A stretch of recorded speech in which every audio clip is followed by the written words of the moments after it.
house didn't feel like a home yet. It felt like a giant hollow rib cage, and I was something it had swallowed but hadn't quite decided to digest. My name is Elara, and I moved into the Blackwood estate on a Tuesday.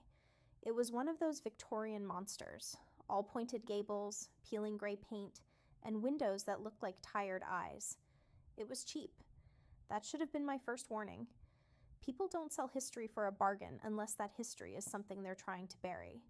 The first few days were silent, a heavy, velvet kind of silence that you only find in places that have been empty for decades. But by the fourth night, the silence started to fray at the edges. It began as a sound I told myself was just the wood settling, a rhythmic, dry scratching, scritch, scritch, scritch, like a dry fingernail dragging across old parchment. It wasn't coming from the floor, though. It was coming from inside the walls. I sat in the middle of my living room, surrounded by half-unpacked boxes, clutching a lukewarm mug of tea. I held my breath, listening. The scratching would move, starting near the baseboards, then ascending with a sickening, fluid speed up to the ceiling. "Mice," I whispered. My voice sounded thin and foreign in the vastness of the room, just mice in the insulation. But mice don't have a rhythm. Mice don't pause when you breathe and resume when you exhale. This felt intentional. Driven by a mixture of sleep-deprived frustration and a need to reclaim my territory, I grabbed a flashlight and headed for the one place I had been avoiding, the attic. The stairs to the attic were narrow and steep, tucked behind a heavy oak door that groaned like a dying animal when I pushed it open. The air changed instantly. It was colder here, smelling of copper and ancient dust. My flashlight beam cut through the darkness, revealing a graveyard of forgotten things. Draped furniture stood like ghosts in the shadows, their white sheets stained yellow with age. I followed the sound, scritch, scritch. It led me to the very back of the attic, under the slope of the roof where the shadows were thickest. There, sitting perfectly centered on a small wooden stool, was a silver music box. It was beautiful, in a tragic sort of way. The silver was tarnished nearly black, engraved with intricate vines that looked more like clutching veins than plants. I reached out, my fingers trembling. The metal was ice cold, colder than the room itself. As soon as my skin touched the lid, the scratching stopped. The silence that followed was so absolute it felt like a physical weight pressing against my eardrums. I shouldn't have opened it. Every instinct I had, every survival mechanism honed by years of living alone, told me to turn around and lock the attic door. But there was a pull, a magnetic, sickly sweet gravity. I felt like I knew this box. I felt like I had been waiting for it. I lifted the lid. The mechanism didn't creak. It spun with a surreal, silent fluidity. And then the melody began. It wasn't a lullaby I had ever heard on the radio or in a movie. It was a haunting, minor key arrangement of notes that felt like they were being plucked directly from the back of my skull. It was beautiful. It was devastating. As the music played, the dust in the air began to dance, not drifting randomly, but swirling in tight, purposeful circles around the stool. I felt a sudden, sharp pang of grief in my chest. So real and so sudden, I nearly doubled over. I felt like I was mourning someone I had never met. I felt like I was remembering a life I had never lived. I stared at the spinning cylinder of the music box. I started to hum along. How did I know the melody? My throat tightened. The notes felt like they were filling the hollow spaces in my soul, like water filling a dry well. "Maya," I whispered. The name came out of nowhere. I didn't know anyone named Maya. I didn't have a sister, a friend, or a niece with that name. Yet saying it felt like turning a key in a lock. Suddenly, the flashlight in my other hand flickered. The beam grew weak, turning a sickly orange before dying out completely. In the sudden pitch black, the music box seemed to grow louder. The notes weren't just coming from the box anymore, they were echoing from the corners of the attic. They were vibrating in the floorboards beneath my feet. And then I heard it. Not a scratch this time, a breath. A long, wet, rattling intake of air, coming from exactly 3 inches behind my right ear. I froze. My heart hammered against my ribs like a trapped bird. The music box reached its crescendo, a high, piercing note that seemed to shatter the very air, and then the lid snapped shut on its own. The silence returned, but it wasn't empty anymore. The attic felt full, crowded. I fumbled with the flashlight, hitting it against my palm until the light sputtered back to life. I swung the beam around frantically. The attic was empty. The draped furniture was still. The dust had settled. But as I turned to run back to the stairs, the light caught something on the floor. Near the stool, where there had been nothing but dust moments ago, there was now a small, perfect circle of white sand. And in the center of that sand was a single, tiny footprint, the size of a child's. I didn't sleep that night. I sat in my bed, the door locked, the lights all blazing. I told myself it was an hallucination. I told myself the house was playing tricks on my mind. But as the sun began to rise, casting long, pale fingers of light across my bedroom floor, I heard it again. Not from the attic, from the hallway right outside my bedroom door. Scritch, scritch, scritch, followed by a small, soft voice that drifted through the wood of the door like smoke. "Mommy, are you awake?" I don't have a child. I have never been pregnant. But in that moment, as I stared at the door handle, my only thought wasn't, "Who is that?" It was, finally, she's home. The morning light should have brought clarity. It should have burned away the cobwebs of the night and the impossible voice I heard through the door. But as I sat on the edge of my bed, the sun bleeding through the curtains in pale, sickly streaks, I didn't feel relieved. I felt occupied. Like the house was no longer a vacant shell, but a living, breathing thing that had finally found its pulse. I walked to the door. My hand hovered over the brass knob. It was cold, unnaturally so. When I finally turned it and stepped into the hallway, there was no one there, no child, no shadow, just the long, narrow corridor of the Victorian house, the wallpaper peeling like dead skin.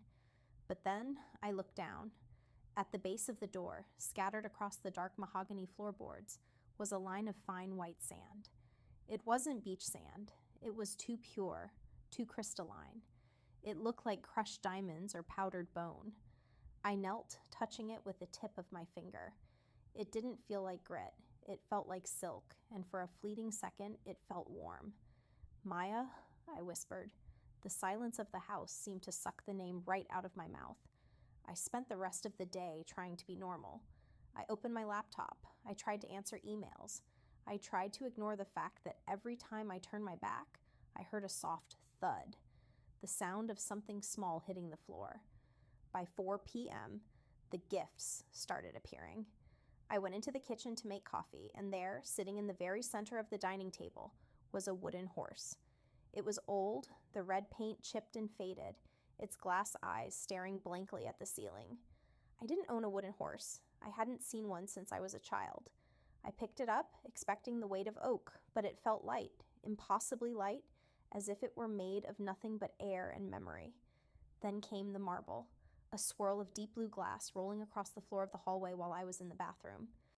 Then a porcelain doll with a cracked face sitting on the third step of the stairs. I wasn't afraid. That was the most terrifying part. A normal person would have bolted for the car. A normal person would have called the police. But every time I found one of these objects, a wave of warmth washed over me. It was like a drug. My brain was screaming danger, but my heart was singing welcome home.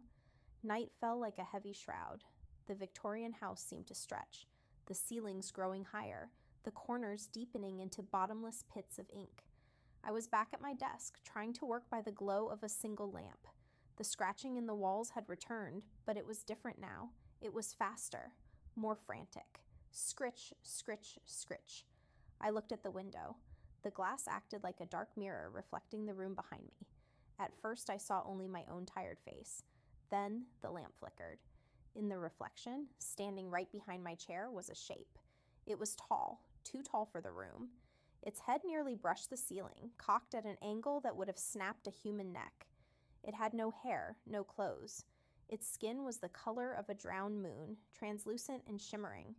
The limbs were the worst part, long, spindly, and jointed in too many places, like the legs of a starving spider. I didn't move. I couldn't. My lungs felt like they were filled with wet sand. The figure, the weaver, didn't have a face in the traditional sense. Where the eyes should have been, there were only shallow, smooth indentations. Where the mouth should have been, there was a thin, jagged line that looked like a scar. It wasn't looking at me. It was looking at the wooden horse on my desk. It raised a hand. The fingers were 6 inches long, tapering into needle-like points. With a movement so fluid it looked like liquid, it reached out toward my reflection. I spun around. The space behind me was empty. The chair was vacant. The air was still. But on the floor, right where the creature had been standing in the mirror, was a massive pile of that white, shimmering sand. And standing in the middle of that pile, looking up at me with wide, unblinking eyes, was the girl. Maya, I breathed. She looked about 6 years old. She wore a simple white nightgown that seemed to drift even though there was no breeze. Her hair was a crown of messy golden tangles. But as I looked closer, my blood turned to slush. Her skin wasn't quite skin. It had a matte texture, like unglazed ceramic. And when she moved her arm to reach for me, I didn't hear the rustle of fabric. I heard the sound of stones grinding together. "I'm hungry, Mommy," she said. Her voice didn't come from her throat. It sounded like it was being projected from the walls themselves. It was the same melody from the music box, turned into words. I should have run. I should have screamed. Instead, I reached out and took her hand. It was like grabbing a handful of dry earth. Her fingers didn't have bones. They felt like packed grit held together by a prayer. But I didn't care. As soon as our hands met, a flood of memories that weren't mine crashed into my mind. I remembered her birth in a room I'd never seen. I remembered her first steps on a carpet that didn't exist. I remembered her death, a cold, silent fading in a hospital bed that smelled of lilies. The grief was so sharp it felt like a physical wound. I pulled her into a hug and she felt like a hollow shell, a vessel waiting to be filled. "It's okay," I sobbed into her hair, which felt like dry straw. "I'm here. I've got you." Over her shoulder, I looked back at the window. The weaver was still there in the reflection. It wasn't behind me anymore. It was standing right next to us, its long needle fingers resting gently on Maya's head. It looked like a puppeteer admiring his latest creation. The scar on its face, the mouth, slowly began to pull apart. It wasn't a smile. It was a tear in the fabric of reality. I realized then that Maya wasn't a ghost. She wasn't a girl. She was a bridge. And something was crossing over. I looked down at Maya. She was smiling at me, but her eyes were starting to fill with sand. Tiny grains began to leak from her tear ducts, spilling down her cheeks like crystalline tears. "Don't let me go," she whispered. "If you forget me, I turn back into dust." "I'll never forget you," I promised, the lie tasting like copper in my mouth. Outside, the wind picked up, howling through the gables of the Blackwood estate. But inside, the house was silent. The scratching had stopped. The weaver was gone from the reflection. But as I led Maya toward the bedroom, I noticed something in the hallway mirror. My own reflection was changing. My ears were flatter against my head. My fingers looked a little longer, a little sharper. And when I blinked, I didn't see my eyes anymore. I saw 2 shallow, smooth indentations, waiting to be filled. The weaver wasn't just giving me a daughter. He was making me a part of the family. Time began to lose its shape. It didn't flow like a river anymore. It sat stagnant, like a pool of thick gray oil. The sun rose and set behind the heavy curtains of the Blackwood estate, but inside the light remained the same, a perpetual dusty twilight. I stopped checking my phone. I stopped looking at the calendar. Why would I need them? Everything I ever wanted, everything I hadn't realized I was missing, was right here, sitting on the floor of the parlor, stacking wooden blocks with fingers that left white streaks on the mahogany. Maya, my daughter. The mental fog wasn't a cloud. It was a cocoon. It wrapped around my brain, warm and soft, whispering that the world outside didn't matter. The emails, the bills, the friends calling from a life that felt like a dream I'd had years ago. They were ghosts. Maya was the only thing that was real. "Look, Mommy," she would say, her voice vibrating through the floorboards before it reached my ears. She would show me a drawing. It was always the same, a tall, thin figure standing over a smaller one, executed in charcoal and what looked like gray ash. "It's beautiful, honey," I'd say, stroking her hair. Her hair, it was becoming brittle. Every time I brushed it, clumps would come away in the bristles. Not like hair, but like dry corn silk. And underneath, her scalp was smooth and hard like polished marble. I began to notice the blurring. It started with her ears. One morning, as we sat eating oatmeal in a kitchen that seemed to be growing smaller, I reached out to tuck a strand of hair behind her ear. My hand met nothing but a smooth, seamless slope of skin. There was no opening, no lobe, just a blank porcelain surface where an ear should have been. I froze, my spoon halfway to my mouth. A cold spike of terror pierced through the fog. Maya, where are your ears? She didn't look up from her bowl. She didn't seem bothered. I don't need them to hear you, Mommy. I hear you in my bones. I dropped the spoon. It hit the floor with a dull thud, but it didn't bounce. It sank slightly into the floorboards, which felt soft, like damp earth. I stared at her, really stared at her, for the first time in days. Her face was losing its detail. Her nose was becoming a gentle suggestion of a ridge. Her lips were pale and didn't move when she spoke. The words just drifted out from her chest. She was like a statue being slowly worn down by the wind, an unfinished thought made of grit and longing. I stood up, my chair scraping harshly against the floor. We're going to a doctor, right now. Maya finally looked up. Her eyes, those wide blue eyes, were gone. In their place were two shallow, milky pits. Why, Mommy? Are you unhappy? The Weaver said you would be happy now. The name hit me like a physical blow. The Weaver. The memory of the tall, pale thing in the reflection surged back, tearing through the fog. I looked toward the hallway, and there he was. Not a reflection this time. He was standing in the shadows of the dining room, his spindly limbs folded like a dead umbrella. His head was tilted, watching us with that eyeless, predatory patience. The air around him seemed to shimmer with heat, but the room was freezing. Get away from her, I screamed. I lunged for Maya, grabbing her under the arms to pull her away. But as I lifted her, my heart nearly stopped. She weighed nothing. She was as light as a handful of dried leaves. When my fingers pressed into her ribs, I heard a sickening crunch, the sound of a hollow eggshell breaking. Mommy, you're hurting me, she whispered, her voice like grinding stones. I looked down at my hands. Where I had gripped her, her skin had crumbled. White, crystalline sand was leaking out of the cracks in her torso, spilling onto my shoes. She wasn't bleeding. She was emptying. I plummeted to my knees, sobbing, trying to push the sand back into her, trying to seal the cracks with my palms. I'm sorry. I'm so sorry, Maya. Please. The Weaver took a step forward. His movement was silent, a glide that defied the laws of physics. One of his long, needle-like fingers rose and pointed toward the corner of the room. I followed his gaze. My house was changing. The wallpaper wasn't peeling. It was dissolving into gray ash. The furniture was losing its edges, turning into indistinct mounds of dust. The very reality of the Blackwood estate was being unmade, grain by grain. She is a gift, the voice echoed in my head, a sound like wind howling through a desert. But a gift is a loan, and the interest is your soul. I looked back at Maya. She was smiling, but half of her face was gone now, a jagged crater of white sand where her cheek and jaw had been. She reached out a crumbling hand and touched my face. Stay with us, Mommy, she said. The sand is so warm. It doesn't hurt to forget. The fog returned, thicker than ever, smelling of ancient dust and forgotten lullabies. I felt my own skin starting to itch. I looked at my arms. They were becoming pale. The fine lines of my palms were smoothing out. My fingerprints were disappearing. I was becoming a part of the sculpture. I looked at the Weaver. He wasn't a monster, not to the part of me that was drowning in the fog. To that part, he was a creator. He was the one who filled the silence. I sat back on my heels in the middle of the dissolving kitchen. I stopped trying to stop the sand from leaking out of Maya. Instead, I began to play with it. I ran my fingers through the white grains, watching them sparkle in the dying light. Tell me a story, Maya, I whispered, my voice already starting to sound like the wind.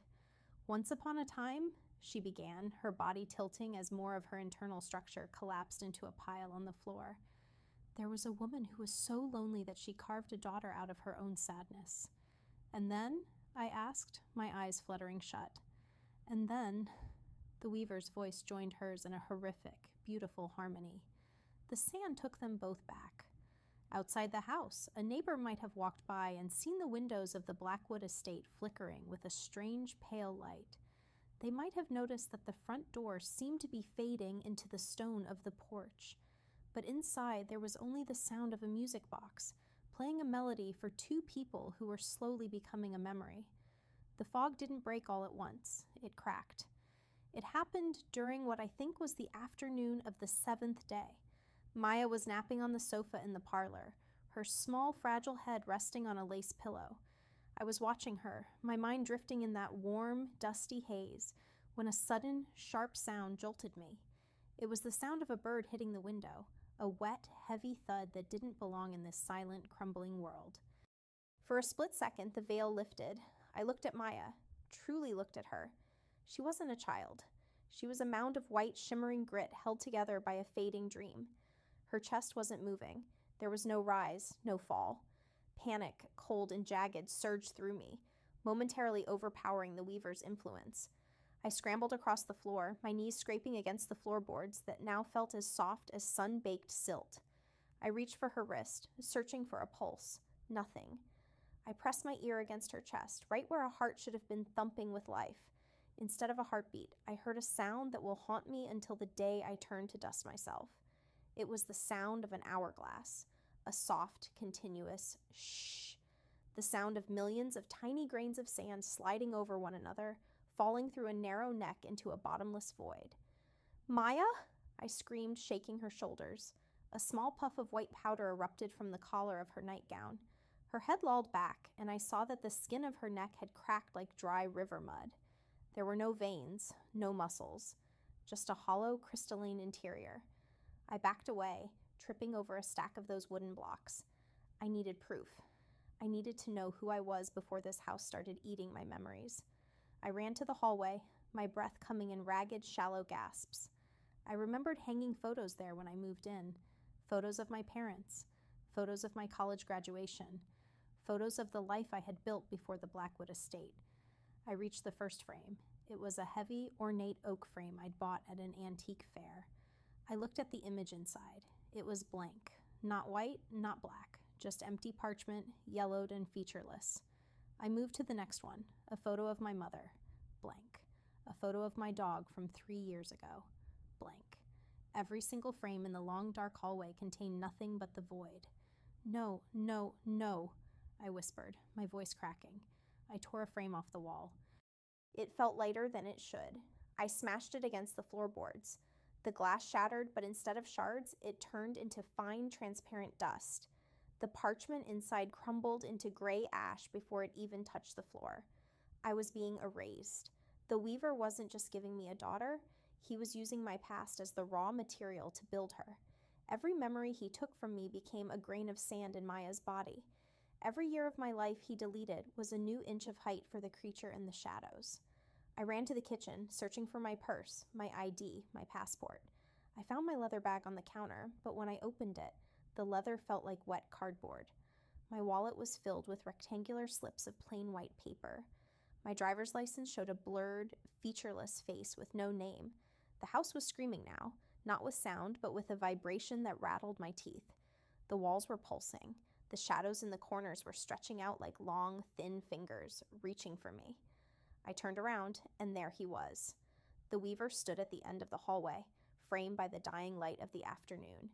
He was taller than before. His limbs were thicker, his skin more opaque. He looked more real than I did. "Who am I?" I shrieked at him, clutching the edge of the kitchen counter. The creature didn't move, but the house responded. A floorboard snapped. A window cracked. "You are the vessel," the voice echoed, vibrating in my very marrow. "You are the soil from which the garden grows. Do not fight the harvest, Elara." "My name is Elara," I shouted, though the name felt heavy and strange in my mouth, like a word from a language I was quickly forgetting. I looked down at my hands. The tips of my fingers were becoming translucent. I could see the glow of the kitchen light through my own flesh. My heartbeat, which had been racing in my ears, was slowing down. It was becoming rhythmic, heavy. Shh, shh. I wasn't a person anymore. I was an hourglass, and my time was running out. I fled back to the parlor. I don't know why. Maybe I thought that if I could just hold on to Maya, I could hold on to the world. She was standing now, waiting for me in the center of the room. The sunset hit her from behind, making her entire body glow like a lantern. She looked perfect. She looked like the daughter I had always dreamed of, the one I had mourned in my manufactured memories. But her face?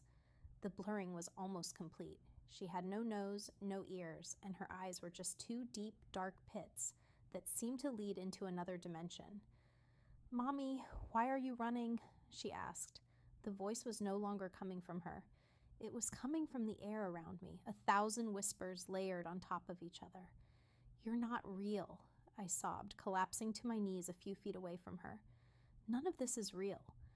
"I am as real as your sorrow," she said, taking a step toward me. With every step she took, the floorboards behind her dissolved into a desert of white sand. The furniture, the sofa, the piano, the bookshelves simply folded in on themselves and vanished into dust.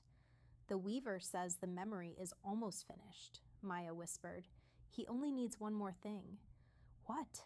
I gasped, my vision starting to fade at the edges, the world turning into a blur of gray and white.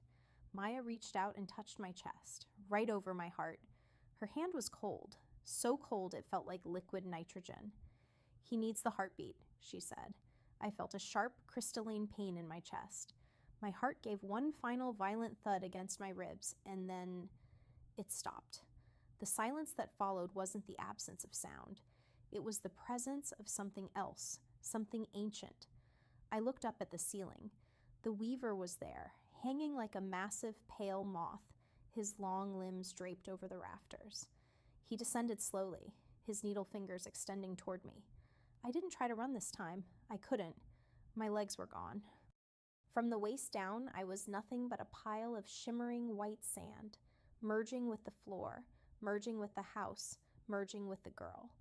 "It's almost over, Elara," the Weaver hissed, his face inches from mine. "Just one more grain." I closed my eyes, and for the first time in my life, I couldn't remember my own mother's face. I was empty, and the Weaver was ready to fill me. The pain wasn't what I expected. It wasn't the sharp bite of a blade or the dull ache of a bruise. It was the sensation of being unraveled. Imagine a sweater being pulled by a single loose thread until the shape of the sleeve, the collar, and the chest simply ceased to be. That was me. That was my life. I was kneeling in the center of the kitchen, but the kitchen was no longer a room. The walls had lost their rigidity. They were sagging like wet paper, the floral wallpaper melting into gray sludge that smelled of old rain and dead dreams. The ceiling was gone, replaced by a swirling vortex of white grit and violet lightning that made no sound. The Weaver stood over me. Up close, he was a nightmare of geometry. His skin wasn't just pale, it was translucent, and through it, I could see things moving, shifting gears made of bone, rivers of sand flowing where blood should be. He didn't breathe, but he hummed, a low, subharmonic vibration that made my very atoms feel loose in their sockets. "Look at your creation, Elara," he hissed. His voice was 1,000 dry leaves skittering across a tombstone. I looked at Maya. She was standing in the center of the dissolving room, her arms outstretched. She was beautiful and horrific. Her skin was now entirely crystalline, refracting the impossible light from the sky above. But she was falling apart. With every breath I didn't take, a piece of her shoulder would flake off and drift upward. A chunk of her hair turned into a cloud of white moths made of dust and flew away. I can't hold you anymore," I tried to say, but my tongue felt like a heavy piece of dry wood. "You don't have to," Maya said. Her voice was no longer a child's. It was a chorus. "The debt is collected. The memory is harvested. I am full, Mommy. I am finally full of you." She stepped toward me, and as her foot touched the floor, the marble tiles disintegrated into a fine mist. She reached out her hand, a hand that was missing 3 fingers, already lost to the wind, and touched my forehead. The surge of information was deafening. I saw the Weaver not as a monster, but as a cosmic gardener. He traveled through the cracks in human loneliness, planting seeds of what could have been in the fertile soil of what never was. He didn't hate me. He didn't even know me. To him, I was just a battery, a source of emotional energy required to manifest a fleeting moment of impossible life. "The price of a soul is a story," the Weaver whispered, leaning his long, angular face down until his smooth, eyeless brow touched mine. "And your story has reached its final page." Suddenly, Maya began to crumble in earnest. It started at her feet and raced upward. Her legs vanished into a spray of white diamonds. Her torso split open, revealing a hollow core filled with spinning clockwork made of sand. "No!" I screamed, though no sound left my throat. I tried to grab her, to shove the sand back into her, to keep the lie alive for just one more second. But as my hands passed through her, she dissolved completely. There was a soft whoosh, like a gust of wind through an open window, and Maya was gone. In her place was nothing but a towering pillar of white sand that collapsed instantly, burying my legs and filling the room with a suffocating, dry heat. The house screamed then, a literal, vocal scream of wood and iron. The back door, the one leading to the garden where I had imagined Maya playing, flew off its hinges. But there was no garden.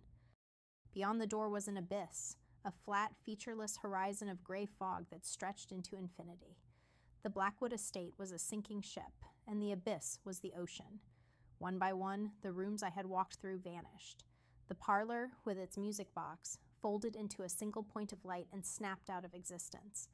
The hallway, with its empty frames, stretched until it snapped like a rubber band. I looked at the weaver. He was changing too. He was becoming denser, darker. He was absorbing the house. He was absorbing me. Where will I go? I thought, the question echoing in the narrowing tunnel of my consciousness. Nowhere, the weaver replied. You won't go anywhere. You will simply never have been. That was the true horror, not death, not pain, but the retroactive erasure of my existence. I felt my childhood birthdays vanishing. I felt the memory of my first kiss being pulled out of my brain like a long, silver needle. I felt the very concept of Elara becoming a hollow word with no meaning. The weaver reached out his long, spindly arms and wrapped them around me. He felt like a shroud. He felt like the end of the world. Sleep now, he whispered. The sand is warm. The silence is eternal. You are no longer alone, for you are no longer anything at all. The kitchen floor gave way. I fell. I fell through a sky of gray ash, past the ghosts of furniture and the echoes of laughter I never truly heard. I saw the music box spinning in the void, its silver vines glowing one last time before it shattered into a million sparks. As I plummeted, I saw Maya one last time. She wasn't a girl anymore. She was just a flicker of light, a stray thought in the mind of a god. She smiled at me, a mouthless, eyeless smile, and then she winked out. The last thing I felt was the sensation of sand filling my mouth, my nose, my eyes. It was heavy. It was dry. It was the weight of 1,000 years of forgotten prayers. And then the light went out. The Blackwood estate was gone. The girl named Elara was gone. The music box was gone. In the physical world, on a quiet street in a town that didn't know it was missing a house, there was a vacant lot. It was covered in weeds and old cracked foundation stones. A for sale sign leaned crookedly against a dead tree. A young woman, a stranger, walked past the lot. She paused, feeling a sudden, inexplicable wave of sadness wash over her. She looked at the empty space and felt a phantom itch in her mind, as if she were trying to remember a name that was right on the tip of her tongue. She shook her head, clutching her coat tighter against the cold wind. Strange, she murmured to herself. I could have sworn there was a house here. She walked on, her footsteps echoing on the pavement. And behind her, in the center of the vacant lot, a single small pile of pristine white sand shifted in the breeze, forming the shape of a tiny, perfect footprint before being blown away into nothingness. The weaver was already looking for his next house. The world didn't end with a bang. It ended with the sound of a broom sweeping dust into a corner. I woke up. That was the first mistake, thinking that waking up meant I was still the person who had gone to sleep. I was lying in a bed that felt too soft, in a room that smelled too clean. The air was sterile, devoid of the copper scent of old Victorian attics, or the sweet, suffocating aroma of drying sand. I sat up. My heart was beating, a slow, steady thump-thump that felt heavy, like a lead weight swinging in a hollow chest. This wasn't the Blackwood estate. The walls were a cold, minimalist gray. There were no gables, no peeling wallpaper, no narrow hallways that whispered at night.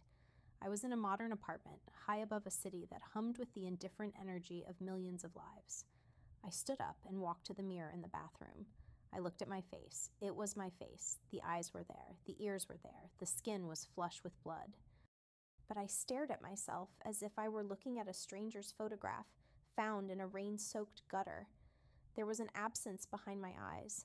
a void where 1,000 memories should have been anchored. I reached for a name, Elara. It felt like a handful of dry sand slipping through my fingers. I knew the word, but I didn't know the girl. I felt like a book that had been expertly rebound with a new cover, but all the pages inside were blank. I walked into the living room. It was curated, perfect, and utterly lifeless. There were no photos on the mantelpiece, no trinkets, no wooden horses with chipped red paint, just a sketchbook lying open on a glass coffee table and a set of charcoal pencils. I sat down. My hands moved before my mind did. They moved with a frantic, muscular memory, as if my fingers were trying to scream through the graphite. I began to draw. I didn't draw the city outside. I didn't draw a self-portrait. I drew a face, a small blurred face with wide, empty pits for eyes. I drew a tall, spindly shadow that leaned over the girl like a weeping willow made of bone. I drew lines that looked like falling sand, filling the bottom of the page until the girl was buried up to her neck. As I drew, a single tear fell onto the paper. It didn't soak in. It sat on the surface, shimmering like a diamond. "Maya," I whispered. The name didn't bring a memory. It brought a pang of grief so sharp I had to catch my breath.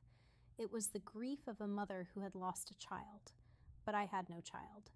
I had never been a mother. My medical records, I checked them later that day, said I was incapable of having children, a biological impossibility, the doctor's notes read. So why did my arms feel so heavy? Why did they feel like they were still shaped to hold a weight that was no longer there? The sun began to set, casting long, cold blue shadows across the minimalist apartment. The city lights started to flicker on, 1,000 artificial stars trying to keep the darkness at bay. I sat by the window, watching the world move on without me. And then I heard it.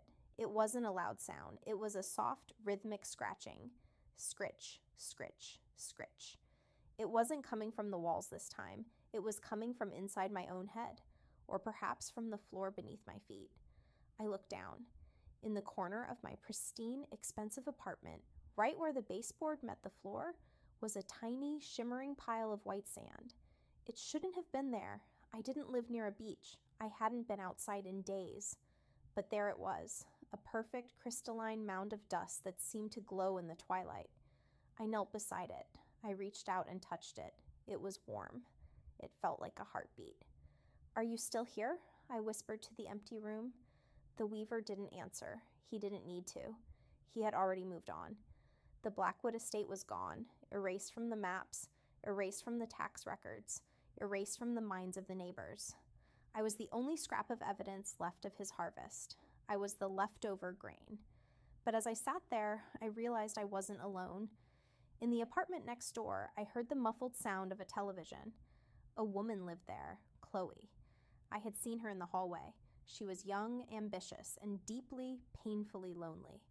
I had seen it in the way she avoided eye contact, in the way she clutched her groceries like a shield. The scratching moved. It slid across the floor of my apartment, through the wall, and into hers.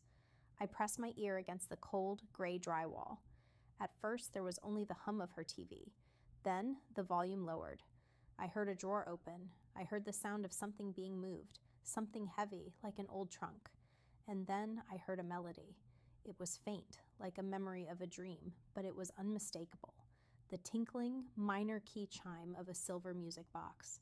It was playing the lullaby, the song of the unmaking. I should have knocked on her door. I should have screamed at her to throw that box out of the window. I should have told her that the gift she was about to receive was a hollow lie made of her own soul. But I didn't.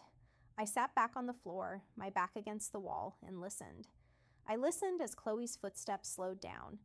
I listened as her breathing changed, becoming deep and rhythmic. "Mommy?" A soft, impossible voice drifted through the wall. A wave of relief washed over me. It was a sick, twisted kind of comfort. If Chloe was dreaming of a daughter, then Maya wasn't truly gone. She was just being rewritten. She was a story that needed a new narrator. I picked up my charcoal pencil and turned to a fresh page in my sketchbook. I didn't draw the monster this time. I didn't draw the sand. I drew a house. A big Victorian house with pointed gables and windows like tired eyes. I drew a girl standing in the doorway, waving goodbye. The scratching in the next apartment grew louder. Scritch, Scritch. I closed my eyes and hummed along to the music box. The fog was starting to creep back into the corners of my mind. It was warm. It was soft. It promised that I wouldn't have to remember the pain for much longer. Once upon a time, I whispered to the empty gray room, there was a woman who was so lonely that she forgot she existed. Beyond the window, the city lights blurred into a sea of white sparks. The sand on the floor began to dance in the draft, swirling in tight, purposeful circles. The cycle was starting again. The weaver was hungry, and the world was full of lonely people, waiting to be fed. I laid my head down on the glass table and let the darkness take me. My last thought wasn't a fear or a prayer. It was a wish. I hope she's beautiful this time.